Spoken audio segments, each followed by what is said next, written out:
కరీంనగర్ బీజేపీలో cold war ముదురుతోంది. Parliament ఎన్నికల ముందు ఉమ్మడి జిల్లా నేతలు ప్రత్యేకంగా సమావేశమయ్యారు. జిల్లాలో కొందరికే ప్రాధాన్యత లభిస్తోందని ఆరోపిస్తూ అసంతృప్తి నేతలు భేటీ అయ్యారు. కరీంనగర్లో బండి సంజయ్కి కాకుండా సీనియర్ నేతలకు పార్లమెంట్ టికెట్ ఇవ్వాలని డిమాండ్ చేస్తున్నారు. బండి సంజయ్ తీరుపై అధిష్టానానికి ఫిర్యాదు చేస్తామని సీనియర్ నేతలు వెల్లడించారు. మరింత సమాచారం మా కరెస్పాండెంట్ రమణ అందిస్తారు.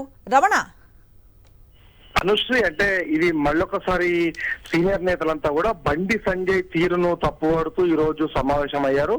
జ్యోతినగర్ లోని ఒక బంకెట్ హాల్ అనే ఫంక్షన్ హాల్లో ఈ రోజు దాదాపు 150 మంది బీజేపీ నేతలంతా కూడా ఈ రోజు సమావేశమై చర్చించారు. ముఖ్యంగా వచ్చే పార్లమెంట్ ఎన్నికల్లో బండి సంజయ్ కు టికెట్ ఇవ్వద్దని చెప్పేసి తీర్మానం చేసి ఆ ఫిర్యాదును అధిష్టానం దృష్టికి తీసుకెళ్లేందుకు వీళ్ళంతా కూడా సిద్ధమయ్యారు. అయితే ఆ సీనియర్స్ లో చాలా మంది కూడా ఉన్నారు. వాళ్ళంతా కూడా వాళ్లకు టికెట్ ఇవ్వాలనే డిమాండ్ ను కూడా తెరపైకి తీసుకొస్తున్నారు. ముఖ్యంగా మాజీ ఎమ్మెల్యేలు గుజ్జుల రామకృష్ణారెడ్డి, అదేవిధంగా కాశపేట లింగయ్యతో పాటుగా కిసాన్ మోర్చా మాజీ జాతీయ ప్రధాన కార్యదర్శి పొల్సాని సుగుణాకర్ రావు లాంటి కీలక నేతలంతా కూడా ఈ భేటీలో పాల్గొన్నారు. ముఖ్యంగా వీళ్ళంతా కూడా అంటే బండి సంజయ్ తీరు ఒంటెద్దు పోకలతో ఉంది కాబట్టి మమ్మల్ని పట్టించుకోవడం లేదనేది గతంలో కూడా వీళ్ళ పలుమార్లు ఇట్లా భేటీ అయిన పరిస్థితి. ఈ నేపథ్యంలో ఈసారి కూడా భేటీ అయిన నేతలంతా ఖచ్చితంగా వచ్చే పార్లమెంట్ ఎన్నికలకు టికెట్ మాత్రం ఖచ్చితంగా తమలో ఒకరికి ఇవ్వాలని చెప్పేసి, కావాలంటే సర్వే కూడా చేయించవచ్చు అని చెప్పేసి కూడా